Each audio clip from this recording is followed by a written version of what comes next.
We're back. Epa! Fresh off the plane. Bom dia. Hey, estás bom, estás bom. It's episode 21 in Portuguese. Not another podcast with Tony and Dayna. It's been a few weeks. We hope you had a great couple weeks while we're off. Mm-hmm. We had a little adventure. Our first Euro trip. Our first. It definitely won't be our last. The highlight, it was an amazing trip. Great. What a beautiful country. Yeah. It's funny because when we booked this, it was between Portugal and Italy. Yep. And when we decided on Portugal, because it was just basically more affordable. Yep. You know, Portugal was never on my list of places that I wanted to go. Yep. But then researching after we booked, I was like, wow, this place is really nice. And then going, it blew me away. Just such an amazing country. In the few months, we booked this, 2-3 months before we left? Mm. In the 2-3 months that we booked it and we left, I hadn't heard so much Portuguese music in my house since I was a kid because you kept looking up TikToks. Is either that or nothing beats a JetBlue holiday or whatever that is. That's all I heard for 2 months. TikTok is a great way to find things to do at your destination and to research things because people post a lot of what they do when they go on trips. And a lot of stuff that we booked, we saw on other people's TikToks. On TikTok. Yeah. So you know that it's probably something that's reliable, well reviewed, safe to book. So highly recommend for your next trip to use TikTok as your itinerary planner. Yeah, in a way. So this episode we're going to go over some of the highlights, but I think we should start before we left because not a lot of people know this, but we were close twice to canceling the trip. We were so close to canceling the trip. The week before, our cat Willow just stopped eating, just completely stopped eating. And we got really concerned because we were going to leave the cats, both Ozzy and Willow, at your mom's. Yeah. And that's already a stressful situation for cats to be in a different environment. If you don't know much about cats love routine and cats are just like us, creatures of habit and they're not like dogs where you can take them places and they're excited. They get scared, they hide, they're uncomfortable, they stop eating. Yeah. It's stressful for them. So Willow wasn't eating. She wasn't really using the bathroom. So we decided to take her to the vet. And we took her to the vet. The vet thought she had gastronitis.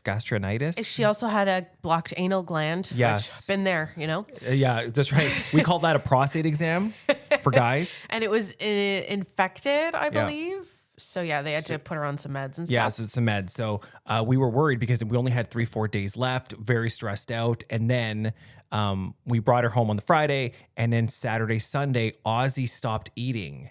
And now now both cats are all kind of fucked up and we don't know what's going on. Yeah. So we're leaving in 2 days. What are we going to do? Yeah. And then we just, the morning we took Ozzy to the vet, he puked a huge hairball. Huge. So we thought he was backed up with hair because Ozzy has a lot of hair issues. We give him hairball meds all the time. Anyways, so we're completely stressed out. We're like, should we cancel? And then Dana's mom agrees to stay here. I was losing it. I was losing it. Yeah. I was super breaking stressed. Down tears. I was breaking down. Yeah, it was stressful. So we have insurance, but you can't cancel your trip. You don't get a refund if it's a sick pet. A pet issue. Yeah. So the night before we leave, the night of, right? I'm in bed. Cats are good. Everything's fine. And then I wake up to use the bathroom and I pulled something in my back and I cannot walk to the bathroom. And now I'm like, holy crap, how am I going to go on this trip if I can't move? And we're going to be walking a lot. Wake up in the middle of the night. I'm really upset because I think I've ruined the trip because I can't move. And then we're like, okay, we got to cancel. So we looked up if we could cancel, but luckily my body cooperated. And I felt better in the morning because I couldn't walk. I could not walk. I had shooting pains, like people think it's a sciatica. You were in so much pain. You were in tears. I was in tears. I was in bad. And I think it was stressed out too. I think I felt bad that I thought I was ruining the trip. Yeah. And it didn't help that you said you're ruining the trip. That's not true. I was no, very she did. supportive. You're very supportive. I was like, we'll cancel, whatever. And then okay, so there's two bullets dodged because I got up. But then you had a little moment because you were stressed out about the flight.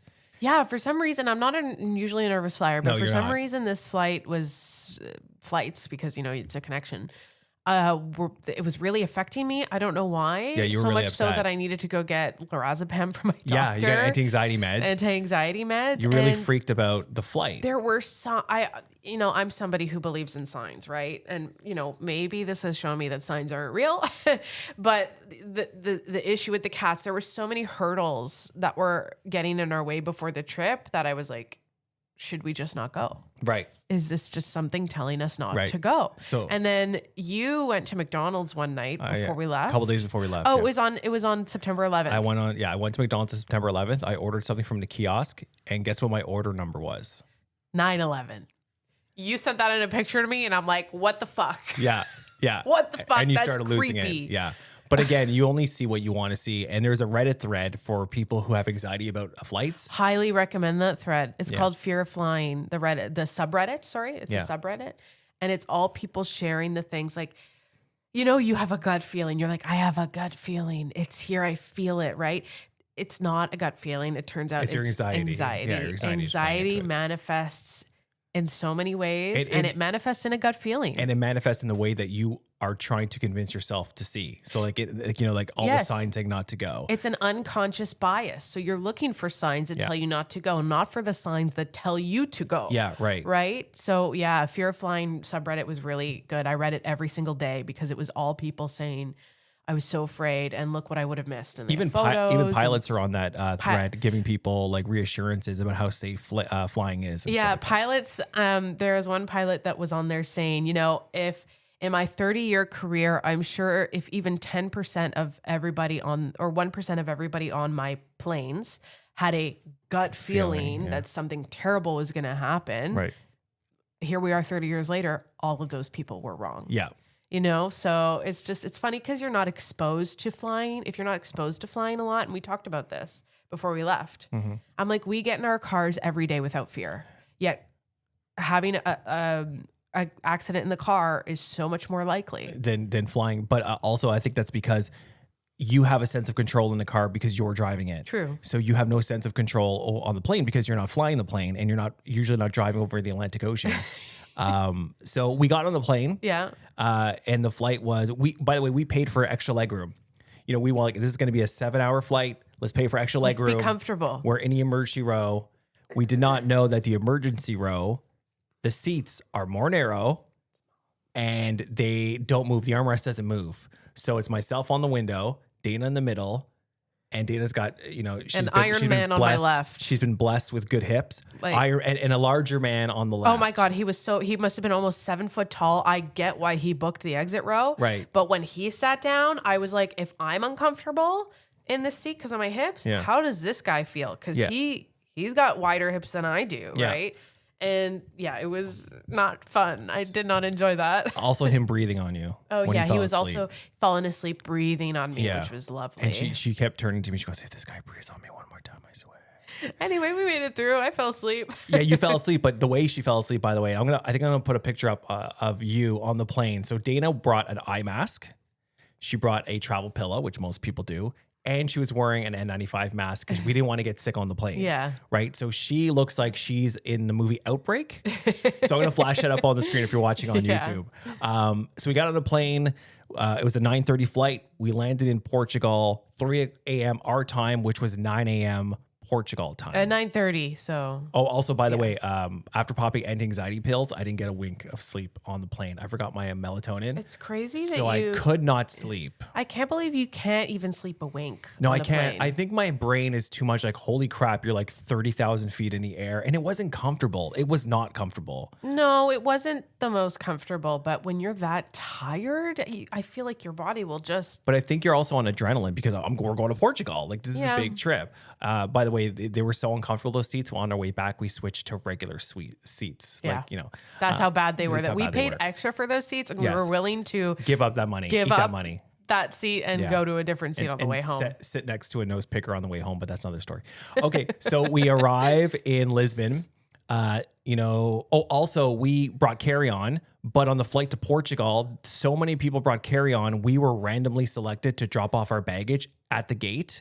So we had to go pick up baggage, get to Lisbon. It's really, really busy. And then we get picked up by our driver, Nuno. And Nuno's standing there with our sign saying, with our name, Dayna and Roberto. Yeah. So he drove us to our hotel, and he was such a nice guy, giving us the history of Portugal. He was so proud that, we're Canadians and then, coming to his country. And I'm like, hey, buddy, it's my country. Well, one of the big things is like, your Portuguese went over so well. Yeah. Like, I know you say, oh, my Portuguese isn't any good, but it got us through the entire week. You spoke Portuguese with everybody. You ordered everything in Portuguese, everything. You did everything in the language, and people would light up. Like, the Portuguese people lit up when they found out that, you're a tourist, but you speak the language. Yeah, like, right. Where are you from? Where are your parents from? Tell me the whole story. Yeah. Like, they're very interested. So half the country knows my parents' story. Yeah. So Nuno, when we walked out to him, like, bom dia, estás bom? And he's like, falas português. And he goes, where are you from? And I'm like, I'm from the Azores. And he was such a nice guy. Gave us a quick tour of the city when he drove us to the hotel. Got to the hotel. And Europe Balcony was the name of the company, I believe. Europe Balcony, Balcony, we should we'll probably leave a Google review because it was a really good ride. And then we got to Lisbon, and then we couldn't check in because it was so early. So we're on no sleep. Well, you were on sleep. You slept for a couple hours, probably. Slept for a few hours, but like not enough and not restful, because No. you're in that uncomfortable situation. Right. So the first thing we did, we dropped off our bags at our hotel, and where would we go? Did we go get the pastas natas? No, we walked to a place that I saw on TikTok that makes really good bifanas. Oh, right. Bifanas d'Alfonso. D'Alfonso, yeah. It was also on a bunch of travel YouTube videos that we had seen. So a bifana is a traditional Portuguese sandwich on Portuguese crusty bread with marinated pork shoulder. And it's just, and what makes this one so good is that it's continuously being stirred in its juices. Yeah, it's like stewing in the juices. And you can check it out. It's on my Instagram at Tony Stark Radio in the Portugal highlights. And we sat there and we ate it, and it was delicious because we wanted something to eat. Yeah. And that was the best way to start. I'm surprised. I'm a little bummed we didn't go back once, and it was like €2, which is like $3.50. And it was delicious. And then we decided, okay, everyone's like, make sure to get those Portuguese tarts, which are pastas de natas. But in Lisbon, there's something called pastas de Belém, which is the OG recipe for those custard tarts. This is the only place in the world that has the original recipe. They're not allowed to share it. They've never shared it. One person knows it, and it's the chef, and they make the batter in a secret room. So everybody else that makes these tarts, not only here, but also in Portugal. Yeah. Everywhere else that they make them, that's Farm not in Boy, Belém, everybody, yeah. it is not the original recipe. It's an imitation. Yeah. And there is a difference. I can't tell what it is. It was the best. But there's a difference, and it's so delicious. Yeah, and they use the name, everyone else is pastas de natas, but this is pastas de Belém because Belém is the town it's from. And it's been trademarked. So when you go there, you don't ask for a nata, you ask for a pastas de Belém, right? And and they put cinnamon on it, which I had never done before. I've eaten hundreds my whole life. Yeah. It was the best one I've ever had. So if you're ever going to Lisbon, you have to stop and get there. And the story behind it's pretty cool. Really quickly, monks came up with the recipe. They used to separate the yolks and the whites, and they used the whites to starch their clothes. They needed something to do with the yolks. They didn't want to waste the yolks. So they came up with the recipe and sold it to a sugar refinery eventually. And that family has kept it in the family for almost 200 years. Yeah, and the monastery is right next door. Right, where it was. So there's the Geronimo's monastery which we next went door, to, which too, is as where well. the monks created the recipe, and now that's a tourist attraction. And then you go there Delicious. and you go and get the pastéis de Belém. Yeah, so we had pastéis de Belém. We also tried making our own pastéis de nata later in the trip too. Not very good. It wasn't good, but it was more about the experience. I will say the ones at Farm Boy here in Ottawa, in Ontario, they're excellent. They're pretty good. They are very, very good. They are close. And if you warm them up, which we did. Yeah, okay, and you know what? My whole life, we ate them cold. My whole life, we ate them cold. But just recently, the Belém one was warm. All the ones we had were warm. They're delicious. And now I've been jaded. I yelled at my parents on the phone. You can't eat them cold anymore. Yeah. And what was I saying? Oh, we're talking about the Farm Boy. The ones at Farm Boy, yeah. The ones at Farm Boy are really, really good. They're not, are they as good as the ones we had in Portugal? No, but we warmed them up last night. And here's the thing, right? at the end of our trip, we're like, we're pasta donata out. Yes. Like, we don't want any more. I don't want to see these we anymore. had at least once a day. I don't want to see them again. Yeah. And then as soon as we get home, I'm like, oh man, craving. do you know what I really want? I want a pasta donata. Pasta donata, yeah. I want one. So we went and bought some from Farm Boy and we warmed them up and they were really good. Yeah. After the natish or the Pasha Balems, we went to the monastery, the Geronimo Monastery. And then we're tired. It's now time, right around the time to get into to our hotel room. Yeah. We can check in. So we have to get in an Uber. Here is one of the things about Ubers and cars in Portugal. Just driving in Portugal in general. Holy crap. If you get nauseous easily, don't drive in the cars or we were actually popping anti-nausea pills before some of the rides because it's manual and traffic. It's really bad traffic. Well, there's two types of cars. There's manual cars and then there's electric cars. Yeah. So those are the two types of cars that you're going to get in a taxi or an Uber. If you get an electric car, you're good to go. But if you get into a manual transmission car, when you put it into first gear, the car goes back a couple seconds and then it goes up. So you're constantly rocking. And when they stop with literally a millimeter before the bumper in front of them. And they don't hit the brake until 3 millimeters before that car. Yeah. So you get nauseous quickly. Very fast. So we were pretty wiped out. We get to the hotel, we check in, we refresh a little bit. And then we went out and started to explore the city, which was a lot. There's a lot going on in Lisbon and very chaotic. Beautiful city though. I loved it. Comfortable shoes, cobblestone everywhere. People told us about the inclines, but I wasn't prepared for the amount of inclines in Lisbon. Same. Like people warned us. They said the hills, man. There's a lot of hills in Lisbon and in Portugal. And I was like, not a big deal, right? Yeah. You turn a corner, like you're following your Google Maps to get to your destination and you go up all these hills and you're like, oh, we're almost there. Yes. Thank God, no more hills, right? And then you turn a corner, and then it's just another hill another staircase. The Price is Right. So much. The Price is Right. You know that game Cliffhanger.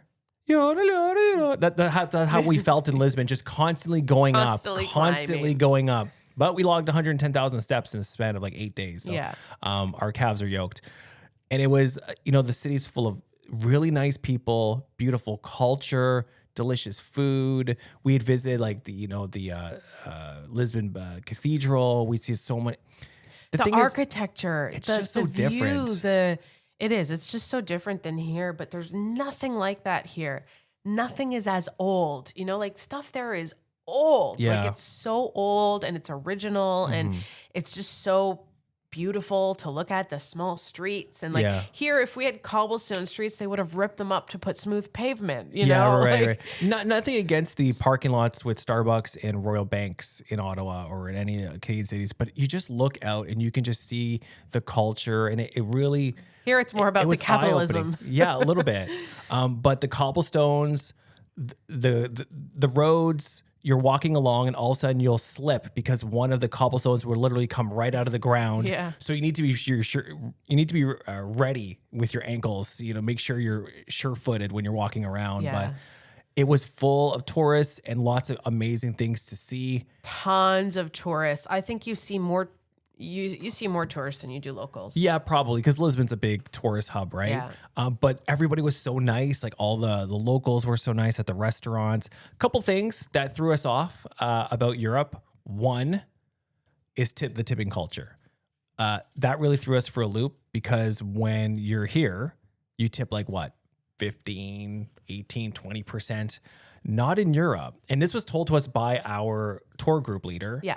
From G Adventures, Bene. She's like, if you get a bill for $18.50, if you leave 20 euros, that's more than enough. Yeah. And it was more than enough. Yeah. People were so thankful that we actually tipped at all instead of just walking out. And the tipping culture just blew my mind that here it's kind of frowned upon not to tip a huge amount or like 15 to 20%. 15 to 18 at least. You drop €1.50 on a $20, $18 bill and they're like ecstatic. Mm-hmm. So that was something that kind of threw me off. And the thing my least favorite thing, and this is just me being picky, right? Is the water thing. We are so used to... Tap water doesn't exist. No, well, it does, but they don't serve it. Like, we are so used to going to a restaurant and you just ask for water and they put water on your table and it costs nothing. We don't pay for it. It's just we get filtered water for free. Yeah. You do not get that in Europe. And I don't know if it's everywhere in Europe, but it's definitely in Portugal, where you will have to buy a bottle of water to share. Like you could buy a big, You could buy sparkling water big or flat 1.5 water. liter sparkling flat, and they're not you that share expensive it. either. They're like €2 for a 1.5 liter. So it's No. not that bad, but we're coming from a place where like, hey, can we get some water? And like, if you go to like a Kelsey's, they just use it like pretty much a pail of water with a straw. Like that's just what we're used to. So Right. that was a bit weird, but I did like that the water bottle caps Oh yeah, it's on my story. stayed on when you open the water bottle. So you unscrew it and it doesn't come off all the way. It's still connected Yes. to the little plastic piece, so you can't lose the cap. And apparently it's to make it easier for Recycling. You know a hot dog bun? When you open up a hot dog bun, you open it all the way till the very end so it stays attached. There's like a hinge. Yeah. That's what these water. Apparently, that's a new invention. It's within the last 6 months they were saying that's new. So I can't wait for that to come here because you don't have to worry about taking it off and trying to find it because it's always attached. Yeah. To your bottle. Okay, so second day we're there. First official day we're there. We take a day trip. So at 8 a.m. we get on a bus. It was more like a van. And we did a 3-city tour. First one was Sintra. And Penna Palace. And the Penna Palace, which was the summer home of the King of Portugal, or the King Consort. Back in the day. Yeah. And then we went to... Cabo Roca, the westernmost point of mainland Europe. Yeah. And then we finished it off by going to Cascais. I said that right? I can't remember. Cascais, which is the Beverly Hills of Portugal. Yeah, and you could tell. And it really was. It's very touristy, but it's beautiful. It's beautiful. And we had our best meal, I think, during our trip. That our best meal came from that area. The food, yeah. Let's talk about the food for a second, because the food, I didn't know what to expect, but it was really good. And especially if you're a seafood lover, yeah, you're gonna get the freshest seafood you've ever had. Do you remember what you said? Do you remember what you said on day 3? She said, she turns to me, she goes, we don't have to get seafood today, do we? Like, we can get something else, right? Like, we don't have to get Portuguese. Well, and I'm like, but wait a minute. We're about to go home where you're not going to get any Portuguese. No, it's just I didn't want to get sick of it, right? So I was like, But let's go to an Italian restaurant just to see what the Italian restaurants are like, right? In Portugal, and they were fine. Yeah, they were fine. But the seafood restaurants were obviously delicious. better. And like you can tell, it was fresh, it was delicious. And if you're somebody, I will say that the one thing that we said or kind of realized was, if you're heavy-handed with salt, this is not the place for you. Well, some of the things you're going to notice. Yeah, like they don't put salt and pepper on the table. I don't know if they find it insulting, but they don't put that on the table. They don't put much salt on the food. They let the ingredients, I guess, speak for themselves. And simple ingredients, simple food. I love delicious. Salt. I put salt on almost everything. Yeah, she puts it on her Honey Nut Cheerios. When I was a teenager, I would put salt in my ketchup. Oh, gross! That's how much I love salt. That's. I don't do that anymore. Okay? No, thank God. Because I'm older and my blood pressure. You don't want to die tomorrow. We'll probably not appreciate that, but yeah, but I ended up enjoying it anyway, even with what I thought was a lack of salt. I really did enjoy it. I think if you're a picky eater, you won't have a great time there. If you're a picky eater, you won't have a fun time eating anywhere. It's true. You're fucking annoying. You're fucking annoying. Have some taste. Yeah, I know. The one thing I will say is that they don't have hot sauce either. They do have spicy food, but as far as you putting your hot sauce on, they don't have that. They don't have those table stuff. Oh, also speaking about tables, when you go to Portugal, and I don't know about any other European places, but in Portugal, when you sit down at a restaurant, they're going to give you bread, olives, and butter. If you're not willing to pay for it, don't touch it, because if you touch it, they charge you for it. Yeah, it looks like it's free, though. It looks like it's free. It looks like, it's on the table. I didn't order it. Must be free. Right. This is not free. And we'll go, hey, but it's not the East Side Mario's, where you get salad and bread and... But yeah, they just take it right away. Yeah. And then they charge you anywhere between 5 to 10 euros, depending on how many people are sitting at the table. But we knew that going into it. Thankfully, yeah, we did know that. So Sintra was beautiful, just the culture and the traditions. Yeah, if you're going to go there, definitely you have to go to Sintra and spend time. I wish we had a little more time to spend in the town of Sintra as well, and not just the palace. Yeah. We tried their dessert, though, and we're drinking. They have this thing called ginja, which is a cherry Ginja, liqueur served in a chocolate cup, sometimes with a cherry inside, and you can just drink it because you can drink on the streets. No one's gonna say anything to you. Yeah. So we indulged in a lot of things that you can't do here. Yeah. And it was amazing. So after we did the Sintra trip, there's this restaurant. Going back to restaurant, there is a restaurant right around the corner of our hotel in Lisbon, and there was a lineup every day. And it was on. It's well known. Yeah, it's well known in Lisbon. It's called Bon Jardin. Yeah, right. Which I think means good garden. Good garden, I think. Anyways, that's what it sounds like in French. Yeah. Too. So Dayna says, let's just stand in line because there was a lineup at this place every day. A line down the block. Yeah. To eat here. Yeah. So we thought at first I was like tourist trap, right? Right. Of course, because it's right around. It's in the it's right by the hotel. So we stand in line. We stand in line for about 30 minutes. Yeah, like I'm like, what else are we doing tonight? We're looking for a place for dinner. Let's just wait. It's a chicken place. It's a rotisserie chicken place. It's like a peri-peri chicken. So we sit down and then we both ordered chicken for ourselves, right? With French fries and something called a misto salad. Yeah. It was the best chicken I've ever had. The best rotisserie chicken I've ever had. It was the point where Dayna bit into it first and she got one bite, not even a swallow. She got a bite into it and she turns to me, she goes, oh.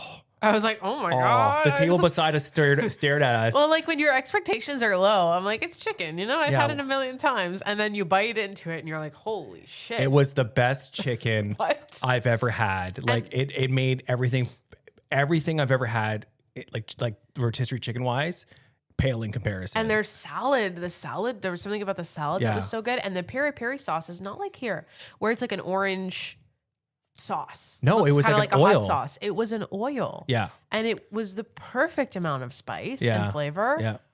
I would get on a plane. Just for the chicken. Go to Lisbon. Yeah. Get a bifana. Go to Belém and get a pastéis de Belém. Yeah. And then get the chicken at Bon Jardin for dinner. And not even go to bed. Just get right back on the plane. Shit on the plane because all the stuff you had. Make the plane land emergency because you clogged the toilet. It was all worth it. What a nightmare. So, other than that, we went to all the big landmarks in Lisbon. It only rained. Our whole trip, it rained for 15 minutes once. Except for, so we really wanted to do Castle St. George, St. George's Castle, but the ticket office was on strike that day. To be honest, nobody could buy tickets because the guards at the front, the security was saying, buy your tickets online, right? Which doesn't work. Yeah. Everybody was standing outside trying to buy tickets online. No one could buy tickets online. I even called my mom and asked her, can you go on this website and try to buy tickets? Maybe it's because we're here. Maybe in Canada, you can buy the tickets. Yeah. My mom tries to buy them, cannot buy them. Yeah. So I think it's on purpose because if you go on strike, if your ticket office goes on strike, but people can just buy tickets online. It kind of takes away the sting of going on strike. It kind of reminds people that we don't need a ticket office. We can just buy everything online. Just buy everything online. So I think it was on purpose that they kind of crashed their website themselves to make a statement, which I get. I don't know why they were striking. Yeah. But I was disappointed we didn't get to So it was castle. Me, Dayna, and 50 tourists trying to buy tickets to get in this castle online. Everyone's refreshing their phones like crazy. Everyone's asking everybody, did you find a way to buy them? Nobody could buy tickets to the castle, which is one of the bummers of our trip because we wanted to see it. It was maybe one or two bummers, the whole thing, but more on that later. So we didn't get to go, but instead we went to the Lisbon flea market. It's called Feira do Santa Clara, which is like a St. Clara fair. Feira de Ladra or something like that. So it was their flea market, and that's where we walked around with tons of people and bought a whole bunch of souvenirs. Yeah, just a bunch of vendors selling stuff. Jewelry, pictures. Yeah. We bought some artwork and stuff like that. That was pretty cool. That was cool. So we just spent the 3 days in Lisbon walking around, having really good food, meeting some incredible people.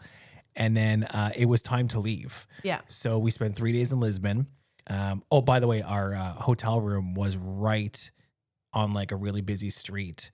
And the European hotel rooms are very small, like very small. They're not like here. But that's fine. At least we had AC, sleeping. We had a decent bed. But there was crowds of people outside of our window. But I always fell asleep, which was good. Because we're exhausted. We walk like 20,000 steps every day.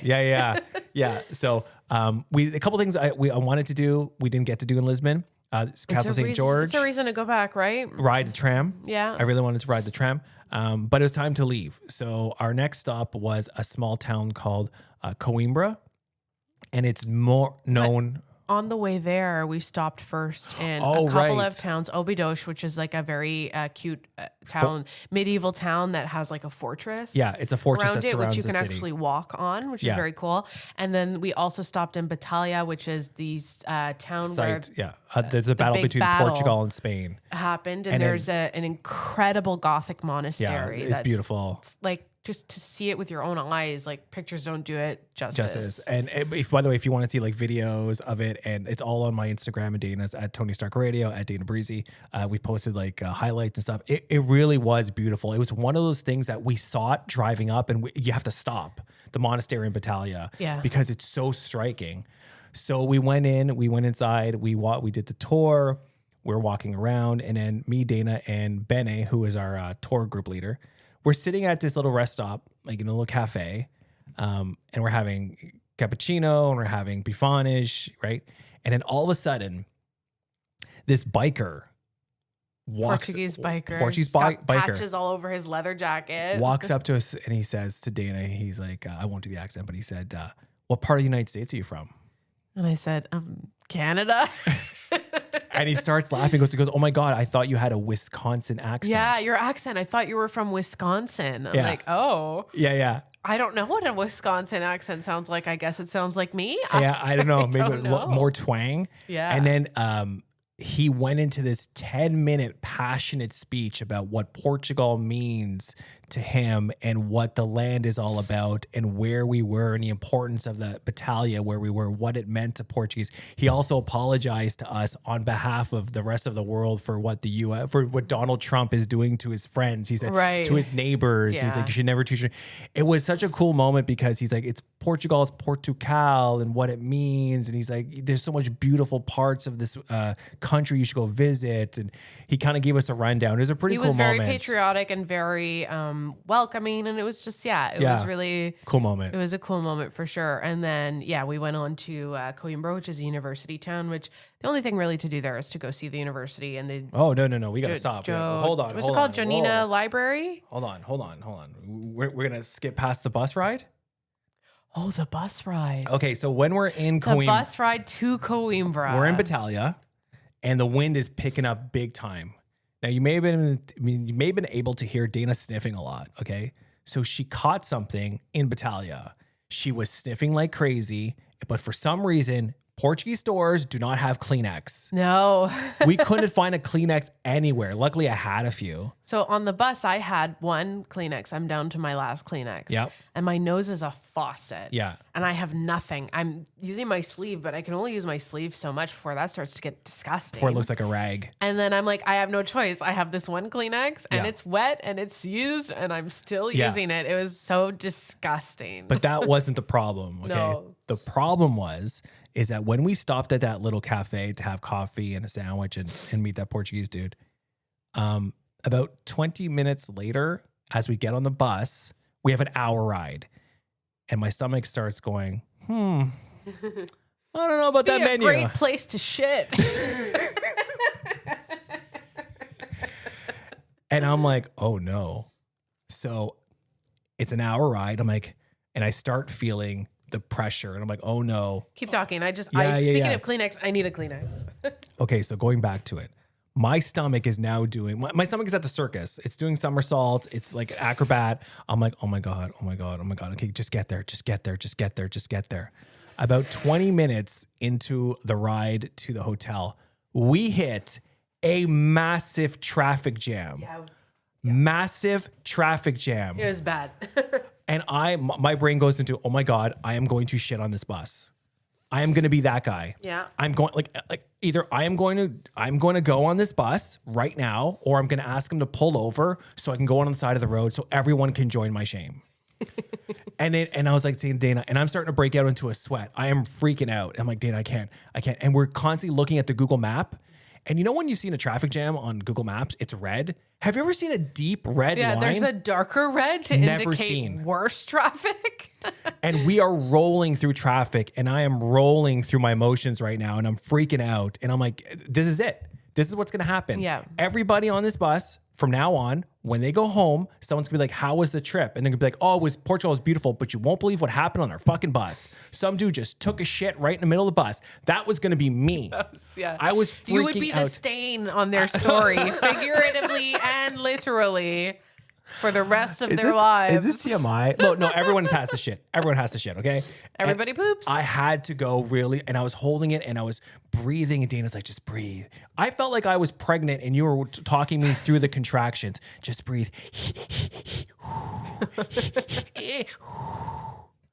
Long story short, You I survived because without pooping yourself. just as I was about to tell her we need to pull over, we drove by the accident, which was actually a pretty serious accident. Yeah. It was like a trailer that had slid under the underpass. I think it Yes. fell off the top of the bridge Yes, and went and under slid the under and underpass. hit a pillar. So that's what caused an hour in traffic. It took us it added an hour to our travel time. And I was trying to hold on to my pillar.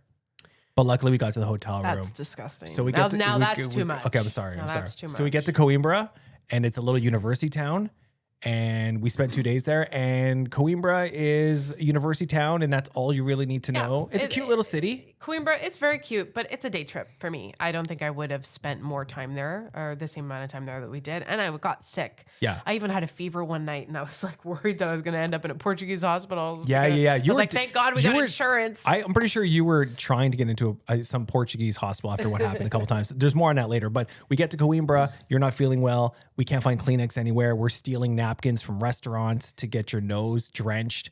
Everything closes at 10 o'clock, but luckily we found a pharmacy that was open late. So we walked. By the way, the views were stunning. Coimbra is beautiful. It's a beautiful. Beautiful place. Like this, the view from our hotel room is stunning. Again, it's on our social. Again, lots of hills. Like Lots of no hills. shortage of hills. We went up the staircase of death where the steps were vertical. Like Yeah. There was one we might as well have been rock climbing at that point. And you were a trooper, by the way, because you were really sick the next morning after we got there, but we still, because we paid for the university, the passes. I'm not wasting a day of vacation, No. right? And we walked, and then we got there, and like we went through this, like, it's not a joke. Like that staircase was pretty much vertical. We had to stop 3 times to take a break. We get to the university tour really quickly, 5 minutes in the first room. It's a prison for students. Okay. Then when the students misbehaved, they threw them into a windowless, airless room. Yeah. And so small. That's made of stone and they- like short seat, like creepy. And they said that back when they had that, when they're using it, students were shorter, people were shorter, and you could tell why. You can bump your head. Like it's a concussion city. Then the second room was a library. You get 5 minutes in that room, and then you got to get out. And then the third room is another library. It's their famous library. You get 10 minutes, One of the oldest in the world. but you can't take video and you can't take pictures. I think you can't take pictures because now most places you go, museums and things, they tell you you can take pictures, but please no flash. Right. And I think that's because the flash does something. It can affect artifacts and really old paper and stuff like that. Yeah, I don't know. And I think that's why in that specific library, they are so strict that you can't take pictures at all because they can't police somebody accidentally using flash. Yep. And it's so important to preserve what's there that they just rather not take the risk and just no photos at all. So that tour took about, and then we went to the Science Museum. There's a couple of museums in the neighborhood. All in all, it took about an hour and a half. And then that was, that led to our night in Coimbra. You still weren't feeling well. We went to a nice little place called Passport, which is a beautiful little rooftop terrace. And we saw the sun, the sunset, and that was nice. And then boom, next morning we're on a train To Porto. And the trains, by the way, the train in Portugal, and I'm sure in Europe, Via Rail can suck it. Okay. The train is like 200 kilometers an hour. It's super comfortable. So much leg room. Like very comfortable. So we went like Coimbra to Porto in probably like less than an hour. In here, like the Via Rail goes like what, 60, 70. It's rickety. It feels very slow. Yeah, Maybe it goes faster than that, but it feels slow. Yeah. And then we got to Porto, which for me was the best part of the trip. It was the highlight of the trip. I love Porto. Porto is beautiful. Porto is kind of like Lisbon, but if Lisbon felt like home. Like if Lisbon felt more chill, like I think they're both beautiful cities, but there was something about Porto that I think it was. It felt more homey. Well, I think Lisbon is more go, go, go, go. You have so much to see and there's so many tourists. Where Porto was more, okay, chill, relax, you take a look around. And they have just as much, historical places to go. The Church of Souls we went to, what was the market? The market. The big market there was great. So we get to Porto, we check in.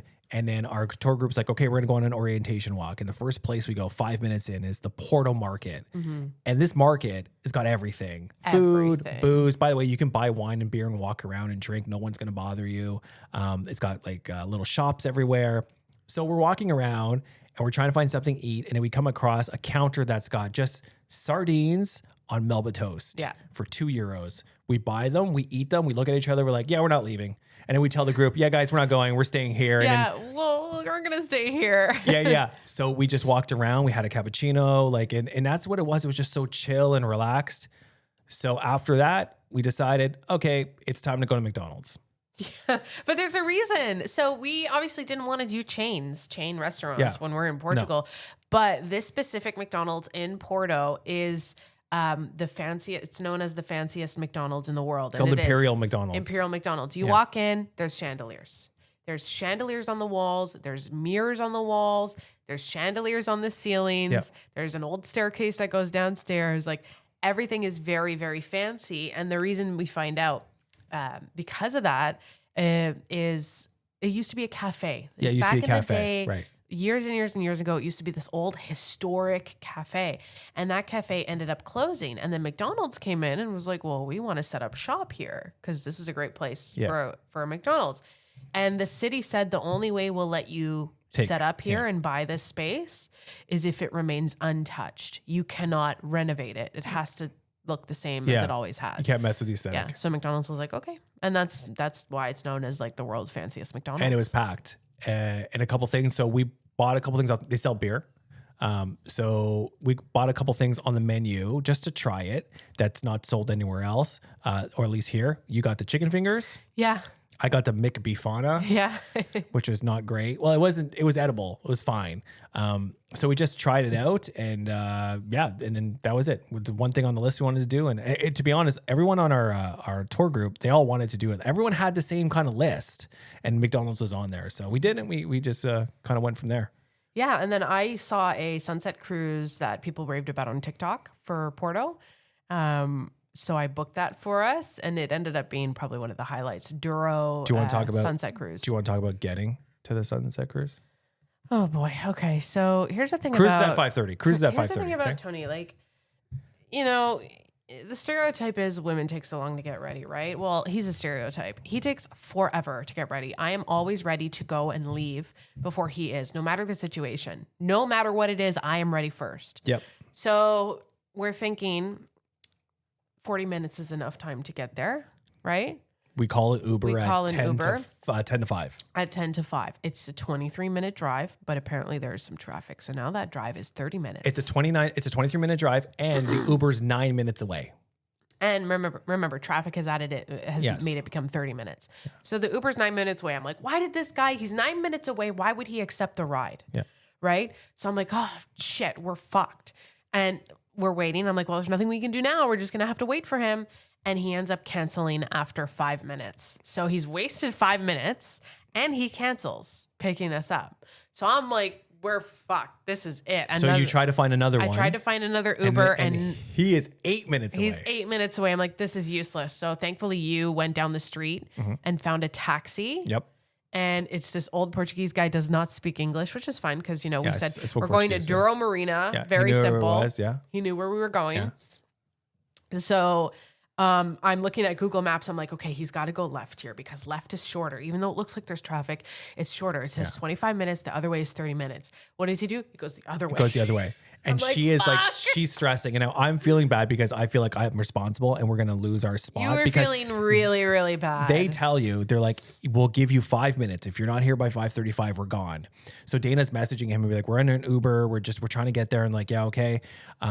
And I feel like shit because there's traffic everywhere. Yeah, it's bad. And I said to her, I'm like, maybe this is the guy that's going to get us there. And you're like, I don't know. Anyways, we pull up to the gate at 5:30. 5:30 on the nose. We walk out and we got to go to Marina D. As soon as we walk through the doors, Marina D is the first one there. Right there, yeah. So luckily we made it on the cruise and it was unbelievable. It was so amazing. It was an amazing sunset cruise.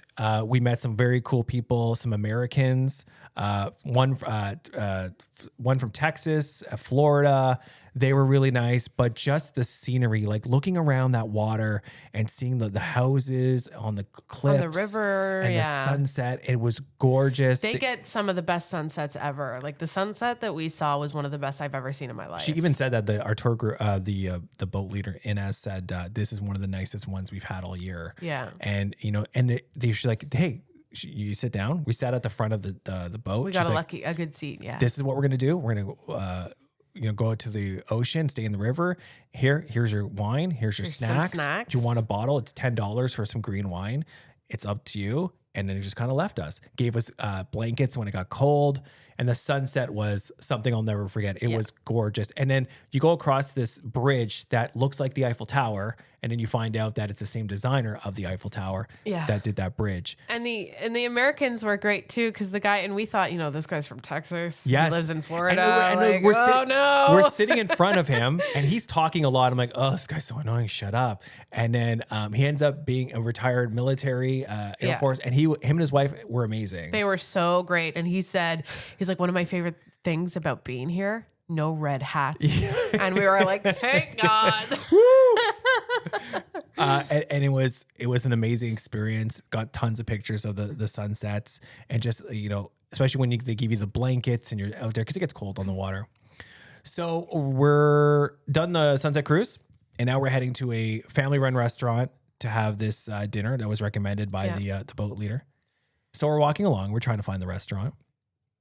And Dayna is in her phone checking Google Maps. Her head is in the phone, which she does a lot. Well, I'm looking where to go, sure. right? I don't know where to go. And your head is in the phone. And then all of a sudden, you fall. You tripped over a step. There was a step that came out of, it didn't come out of nowhere. nowhere. That's been there for hundreds of years, probably. It took I know. And you've been there for 6 minutes. That step is like, man, that bitch came out of nowhere. No, but it was like jutting out into the sidewalk. So you really had to go around to avoid it. And we're walking fast. Trying to find because we're like, we want to get to dinner. We're hungry. Yeah. And then, I hit the step. And then in front, on the other side of the step, is this post that has a bowl. It looks like it probably holds like a flower basket or something. And my head's going for it. And you're pulling me back. Like you're trying to catch me. I've saved your life. Yes, I've saved your life. Not really, but you slowed me down at least. And then I grabbed that thing with my hands. And then I end up scraping my knees. And I got a gouge in my finger from this thing that won't stop bleeding. And all I care about is my fucking white skirt. Because I'm wearing a white skirt. And I'm like, no blood. Yeah. No blood on my white skirt. She's saying that out loud. I'm like, stop saying blood. It's fucking weird.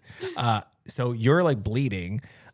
We are in the middle of a different country. We have no idea where the fuck we are, really. So you're bleeding on your finger and all knee. I have is some fucking used napkins in my purse that I can Kleenex, use. I think we finally got Kleenex by that point. I think we found a grocery store. Yeah.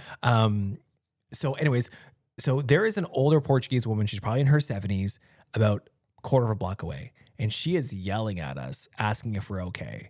In Portuguese. Ela tá boa, ela tá okay. And anyway, so she disappears. So we get you up. We clean you up as much as we can. So we're walking towards the restaurant. You're bleeding out of your knee and your finger. And all of a sudden this door opens and it's the Portuguese woman. Yeah. And she's like, in Portuguese, she's like, is she okay? Can I help? Let me help you.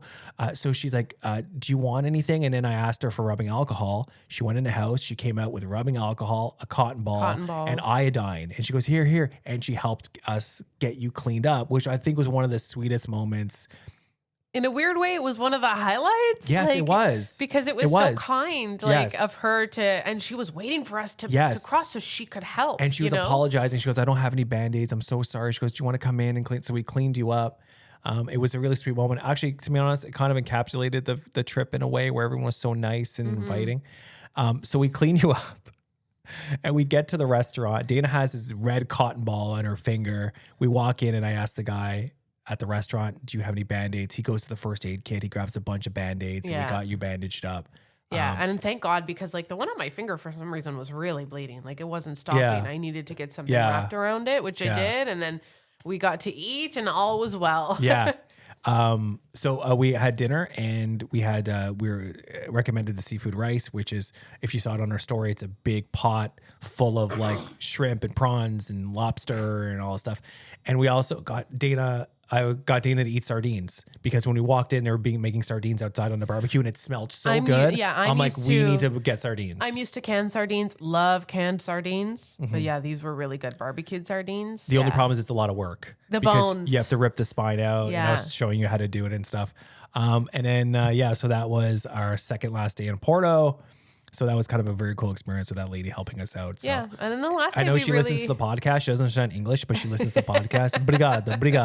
Obrigado. And we really, like, on the last day, we just did everything we wanted to do that was the left, right? We went on a walking tour of Porto, and you know, our guide like had a lot of good insight on things. You know, they talked about the over tourism, right? Because like even in Coimbra, we saw a sign, somebody wrote "fuck off tourists," right? Or tourists fuck off, and whatever. And that's when we decided to leave. And, you know, it's not necessarily, and all the Portuguese people agree, like they're putting the blame on the wrong people. The blame needs to be put on the government for not regulating Airbnbs more, because the problem is Airbnbs, like they have an explosion of tourism. Rich people that want to make an income off this, they buy up all these properties and turn them into Airbnbs for tourists, which drives up the price of the real estate for the locals. So the locals virtually cannot afford to live in their cities anymore.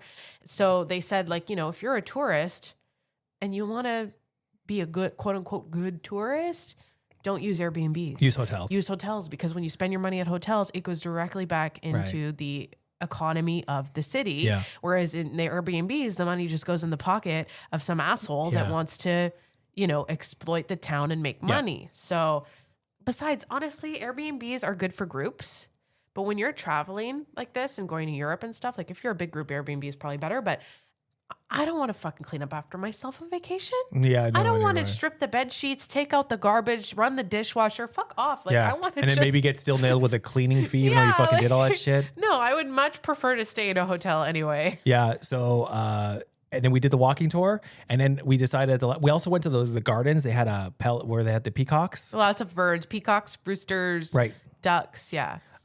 And we took an Uber back to a class to learn how to make those pastas natas, which ended up being us and the rest of our tour group. We all kind of took the same class. It was a lot of fun. Very cool. The group leaders, like the class leaders, they were awesome. They spoke English, but they were joking around, and I made inappropriate comments. You made a dick joke, and then that opened the floodgates. The floodgates for the host to start. Yeah, because he said, "Oh, is that kind of group, huh?" Yeah, like that. And then but they all had a great sense of humor. Yeah. It was a great experience, and like, you know, the natas were what they were. They were fine. They were edible. It wasn't about them. It was about the experience. Yeah. So, and then our last night in Porto, where do we go for food? Well, we wanted to. There's a signature sandwich in Porto called the francesinha. That's right. Yeah, the francesinha. And it's like basically just. So 5 different types of meat. We watched Anthony Bourdain eat this too. There was a couple places he ate that were like, "Hey, we want to eat these things," right? So it's like a sandwich with 3 or 4 different types of meat. 5 different types of meat. 5 different types of meat. Well, it's bologna.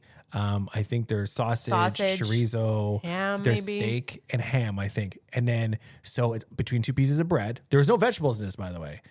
2 pieces of bread, and it's covered in cheese and a spicy beer tomato sauce and a like fried egg on top, runny egg on top. And when we were talking to someone in our group, they're like, "Oh, it's so big because it comes with fries." They're like, "If I were you, don't get the fries and split the sandwich." And then we did it. I'm like, I could crush one of these by myself. Could you? Yeah, I think I could. I was hungry that day. Oh man! But it was really good, and it wasn't one of those things where like, oh, I don't get the hype. Yeah. And the other thing we tried was this restaurant called Gazella, which was also on Anthony Bourdain's show. So what they do is they do their own version of a hot dog. Yeah, it's a hot dog, but it's not the hot dogs that we know. It's a super thin sausage crushed between hot dog bread. Yeah, like on a panini press, basically. With some spicy sauce on it, and it's cut into the like portions. It's like a little snack. Yeah. Yeah. And we had that late night, our last night in Porto. Yeah. With at a random one of the cafes because it's so popular they've opened 2 of them. And then we went and got gelato, and the next thing you know, We're home. a couple days earlier, Dayna wasn't feeling well, and she said, "I want to go home." Because that's what you do when you feel sick. And I said, no, but I'm like, because next thing you know, we are going to be home and then you're going to regret. I'm like, let's just enjoy the days we have left. And we did. We didn't argue once. I think we did really good as far as travel buddies go. You got sick again. I know. And I had to like take care of you, God, which I something did. like with my sinuses, I just get a sinus infection on every trip I go on. I don't know what's going on. But Also, apparently, I'm somebody who looks like I need to get high all the time. oh yeah, I was approached every time we went out for drugs. in Lisbon, specifically. Porto once, but Lisbon, every street corner, somebody asked you if you wanted drugs, and Yeah. apparently it's a young man thing. Like they ask. They don't know I'm 44. Drugs. That's a young man's our game. tour. Speaking of, you're 44. You know, our tour group leader thought he was 32 years old, and she thought I was late 20s. Which, obviously, she was working for her tip. She was shocked when she found out that you were 44. Yeah. Shocked. Just getting approached. Hey, you want something to smoke? Want something to smoke? Want something to smoke? And I was like, no, I'm good. I'm really good. All in all, it was an amazing experience. I'm sure like there's stories that we didn't, really mention, but we don't have so much time. I mean, we're like an hour in, listen, and if you didn't want to hear about the trip, sorry. But thank you to everybody who actually reached out and asked us that. I can't wait to hear the podcast, how the trip went. Like the highlights for me, the food, just connecting with my heritage, was a really big thing for me. I think that the one thing I regret about the trip was not taking in more. And I think at points, you're so obsessed with getting a good picture or good video, you don't put it down and look around. And I think I've made more of a concerted effort to do that near the end of the trip so I can take in more stock. Plus, you give me photo anxiety, so that's a different story. Any guy listening right now probably knows what I'm talking about. You can never get the perfect picture of your girl. No, I got to be able to clone myself. You got to spend more time than you want to trying to take a picture. But all in all, like the sunset cruise, the old lady helping us, the food, the people, the music. Oh, also Fado night. We didn't talk about Fado night. The Fado night, the traditional Fado night. That was our last night in Lisbon, where you sit for a meal and you have 3 different performances. Fado performances. Very I don't understand the language, obviously, but from what you've told me, Fado music is very sad. It's very melancholy. Yeah, melancholic. Yeah. And it was a couple guys at the front, the first, and then a younger lady in the middle, and then at dessert, it was the big performer, and you can tell she was the star performer because she came out in a shawl and she was the way she was holding it and the way she was holding herself, it was like, oh man, this woman is serious. And it's a type of music where like you don't need to know the words, but you can kind of get the vibe from how it's being sung. That was a highlight for me too. And this trip, I think, so we're used to all inclusives. I love an all inclusive, man. I love to just turn my brain off for a week, sit on the beach, swim, have drinks. Like I love that.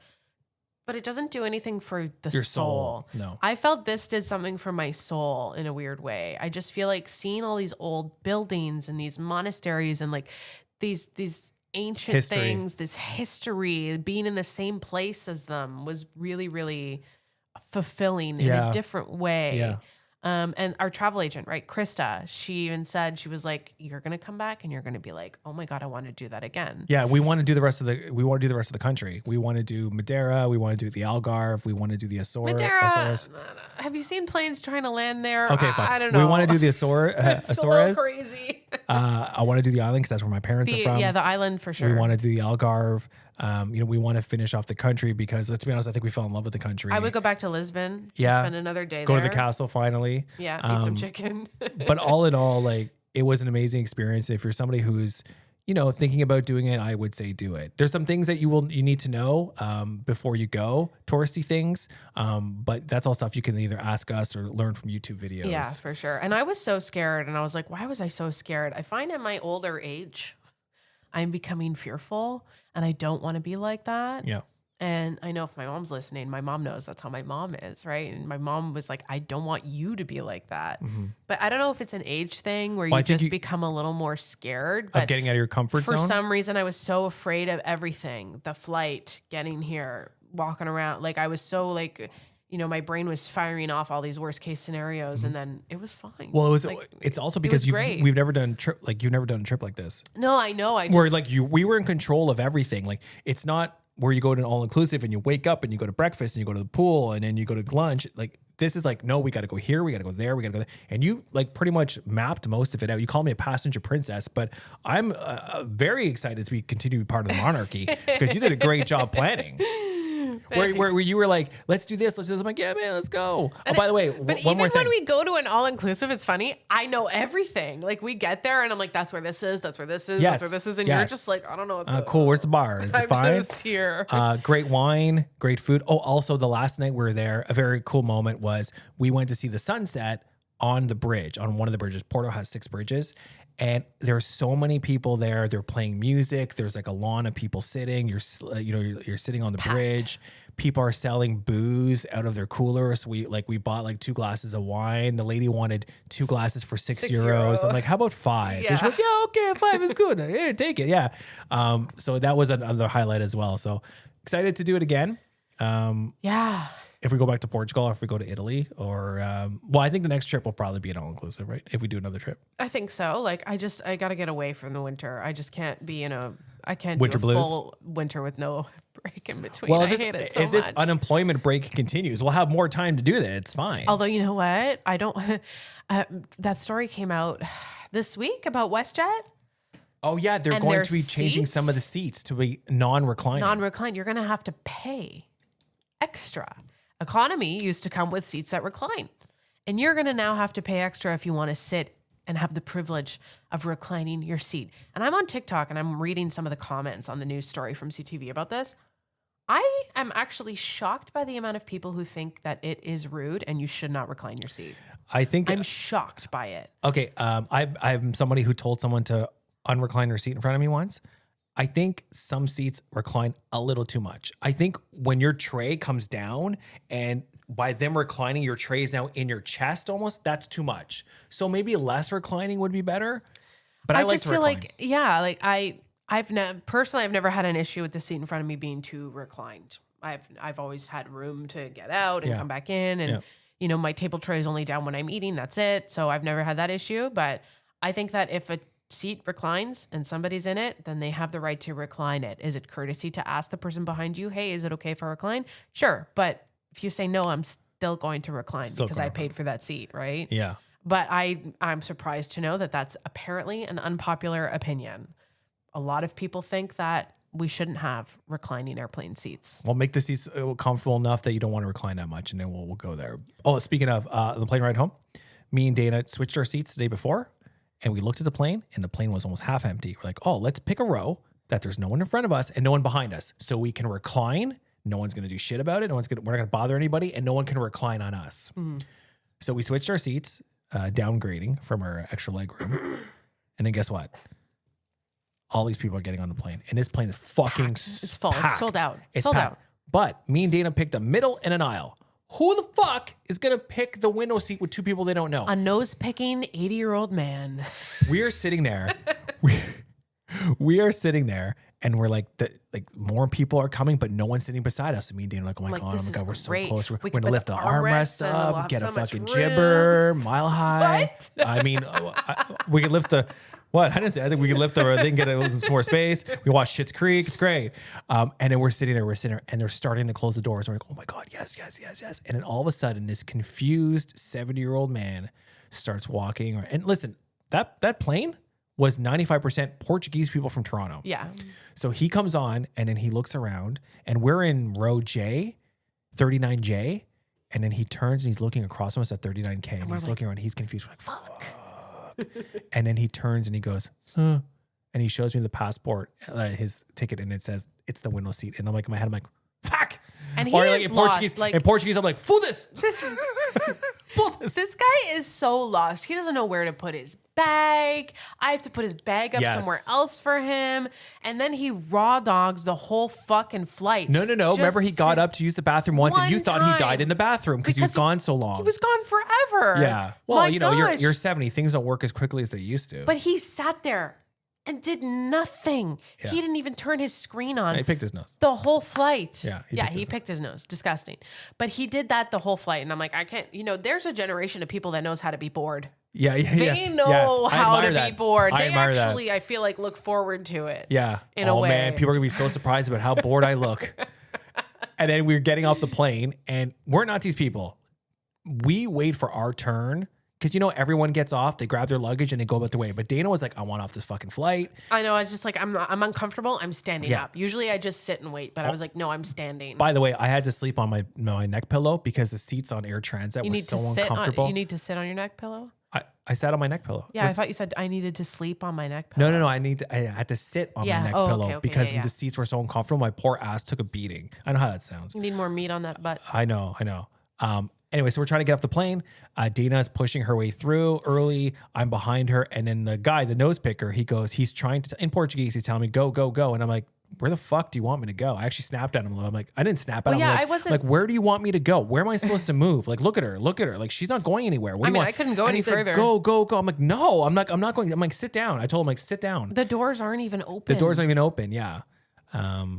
But all in all, other than the nose picker and almost, crapping my pants on a bus and Dayna can't find Kleenex, it was an amazing, amazing experience. I would highly recommend. And highly recommend you go. Adding Portugal to your list of destinations if it isn't already on it. And so many little places, like little shops and like little bakeries, and part of our walking tour was a little bakery. The tour leader said she's not open to the public, but she does it for my tour groups.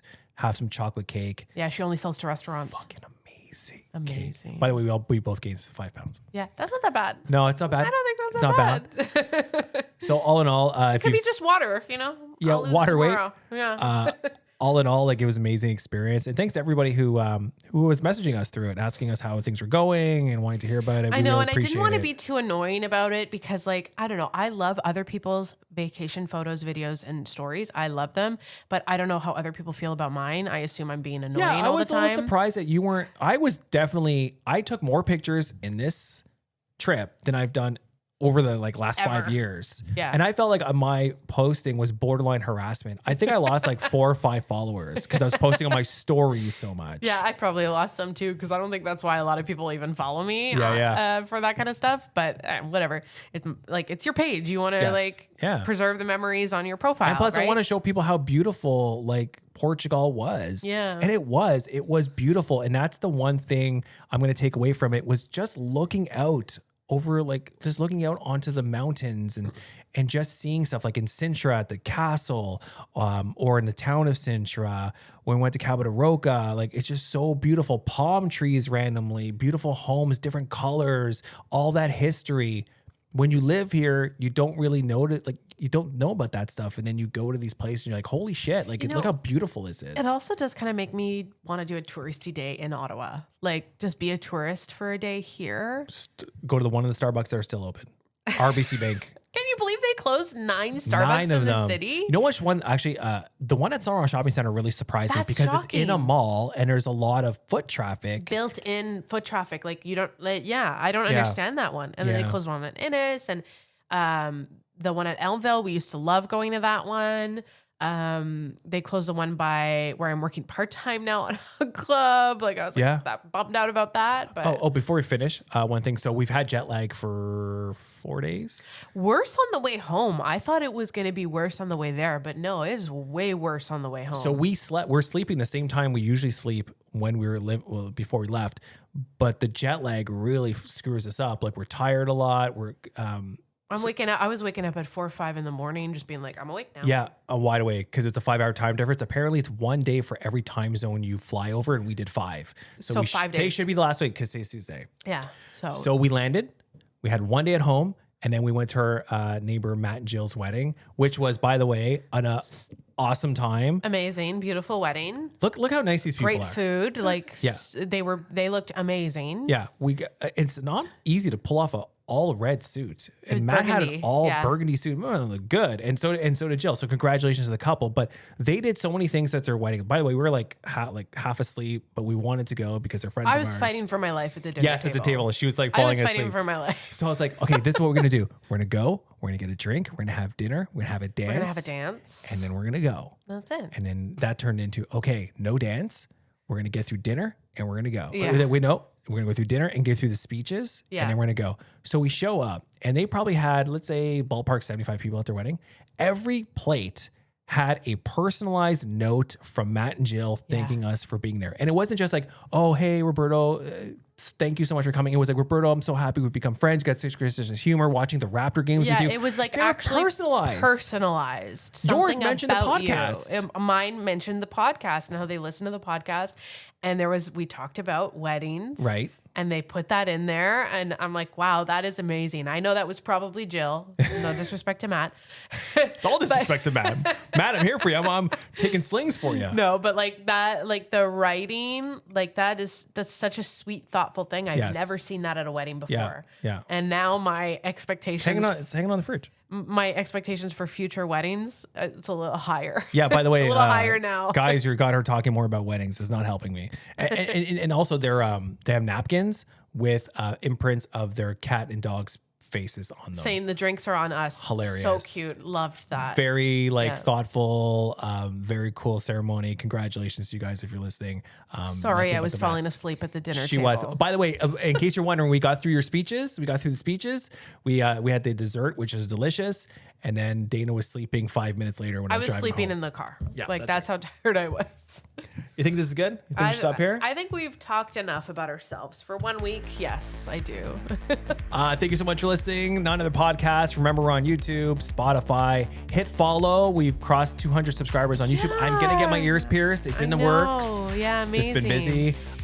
Hit follow on And thank Spotify. you to the people. I had a few new, I think, subscribers thanks to a TikTok video that I made about getting laid off and doing the podcast. So if You got laid off? I was wondering why you're home all the time now. If you listen, thank you. We talk about more than just traveling to Portugal. Next week, we won't even mention Portugal. I promise. Yeah, no.